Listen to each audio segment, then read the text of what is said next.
Good afternoon, ladies and gentlemen. My name is Chris Padfield, and I'm a recovering Nuffield scholar. My topic is growing really exceptional and talented farmers. What I think about that is I think as farmers we're good at growing livestock, we're good at growing crops, but are we good at growing those and nurturing those that we work with on a daily basis? Before I go any further, I would like to thank the Central Region Farmers Trust for sponsoring me, the Nuffield Trust, my mentor Adam West, and most importantly, my wife and family. And yes, if I go abroad again on study, I will check the heating oil before I leave. Now, it's important to know a little bit about my background. I returned to the family farm 15 years ago, and we went into no-till agriculture. One of the secrets of this is you have a lot of free time. So we continued to develop grain storage on our farm, office and workshop offerings, but I also went to work in a local agricultural college, training NVQs. I became an internal and an external verifier for an awarding body. I did my PDCE. And then I set up my own training company, and I still run that to this day, mainly involved in training farmers in things like forklift driving, safe use of pesticides. And by going up and down the country doing this training, I've come across some attitudes towards training from farmers. Training is a waste of time. Farming is common sense. You can't teach that. If I had £1 for every time that I've heard that one, I'll be doing this from a video link from the Caribbean. I'm only doing this course to get a ticket. Now, I know what you're thinking. Chris, it's probably the way you do your training. So I did a little bit of research, and fewer employees in UK agriculture received training over the last 12 months than in any other industry or sector. And that is the nub of my Nuffield study. I wanted to go around the world looking at examples of good practice where training is a priority. How did I do that? Well, I jumped on my motorbike and I did 3,200 miles going through Holland, France and Germany. I met people such as Gus Mensink, milking 240 cows using 4 robots. Norcus and Mara in Nordhausen, they're not milking at all. They were doing 500 hectares of arable farming with 80 landlords. I went down to a vocational college in Bavaria at the invitation of Julian Tisk, looking at how apprenticeships should be run. If you really want to understand modern apprenticeships, please go down to Bavaria. Then this time on a plane, over to Minnesota to see a 1,700 cow herd with up to 45 full or part-time staff at the invitation of Dr. Bob Milligan. Up to Manitoba in Canada, a 5,000-acre farm mainly involved in seed production. A week at the International Farm Managers Association Congress in Quebec. And then about 3 or 4 months later, off to both North and South Ireland, looking at how to motivate and retain people on farms. And this is Poddy and Marion at the Moore Park Research Centre. I have 3 key messages to bring back to you. Firstly, all the great businesses I saw had a clear vision. Now, I'm not talking about a woolly, we want to be the best. I'm talking about an unrelenting focus on recruiting, training, appraising, and retaining staff. I'm talking about retaining staff that know their role within that business, who want that business to succeed, and dare I say it, even love working for that business. The second is a short and powerful statement. Training is an investment, not a cost.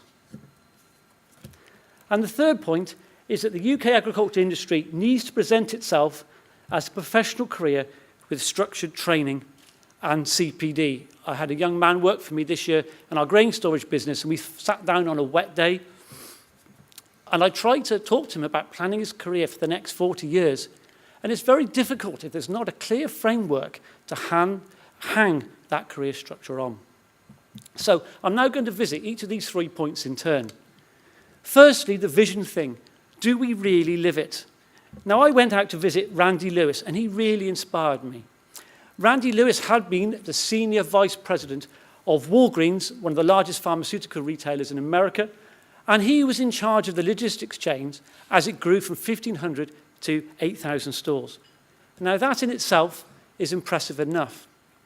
But Randy wanted to do more. He wanted to achieve more with his staff, and he was inspired by the fact that his son had autism.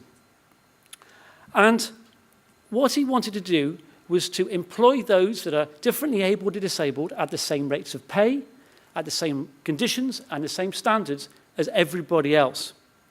And he achieved that. And in the two most modern distribution centres, between 40 and 50% of the workforce of those are made up of those with disabilities.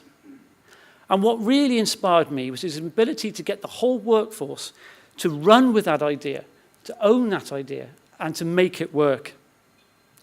What's more, it stacks up. At those two centres, they had 40% higher retention rates and 50% less absenteeism. And the key point that he kept mentioning was, it's not about me, it's about us. It's taking the workforce with us on the journey. Now, the second point I'm making is this: training is an investment. Compared to the national average of 4.2 days per year, agricultural employers provide 2.5 days of training per employer per year. I went to see good practice. I went out to visit John Tully. John Tully had been a civil engineer in Coventry, managing a team of 90 people. He now runs a 600-cow dairy herd and a small dairy labour supply industry. And he had imported good practice from civil engineering. He gave toolbox talks, that short, structured talks about safety issues on the farm or management issues. He recognised that you're 6 times more likely to die on a farm than on a construction site. But more than that, he budgeted for staff training. His budget was €500 per person per year. When I wrote this, that's about £1 a day. It's probably worth about £2 a day now. But the principle was he had a training budget. And he said to me, if you train staff, they might leave. But then he said, if you don't train them, they might stay.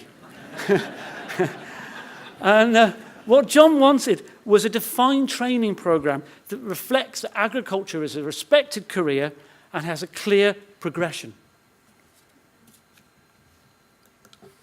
Now, this leads me on to my third point, that we need a professional career structure and CPD. I approach this from the point of view of a young entrant coming into work.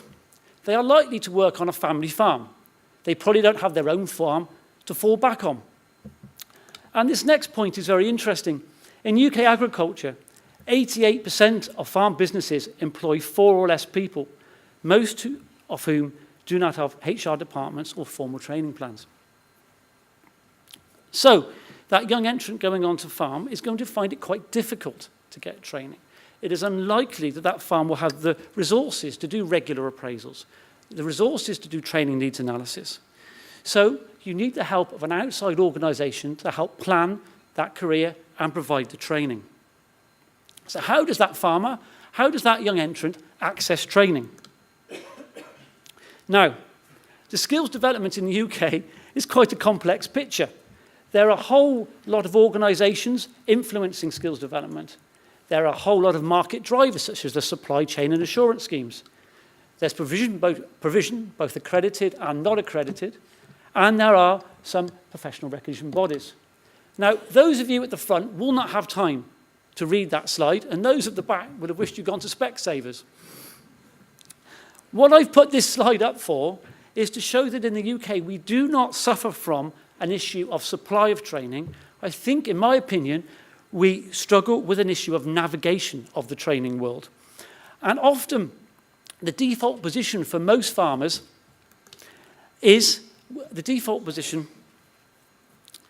we do the minimum required to meet regulations, legislation, or compliance schemes. And I genuinely believe that we need to go beyond that and try and build capacity skills and resilient skills within the workforce. Now, I was really impressed with the publication I saw in Ireland. This is taken from a publication called Stepping Stones in Dairy Careers. And what they've done very simply is shown a career progression from farm assistant to herd manager to farm business owner. And what they laid out at each stage was both the formal education required, the essential skills such as milking, foot trimming, the informal education, things like mentorship, things like discussion groups, and finally, the training for progression, things like staff management, time management, conflict management. And I think it's probably these softer skills that at the moment are slipping through the net. So all I'm trying to say over these 2 slides is to urge all those involved with the training and organising training to align their training to try and get young entrants in agriculture to go up as far as the career plan as they can, and make sure that there's a 40-year view of this, not just the next few years. Make sure these schemes are nationally recognised and recorded nationally too.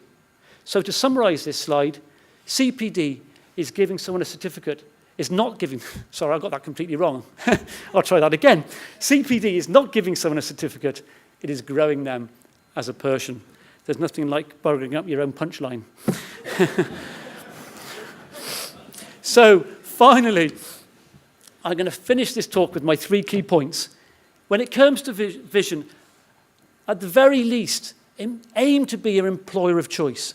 Aim to be a preferred employer. Aim to have people knocking on your door wanting to work for you because you are giving good training within your business.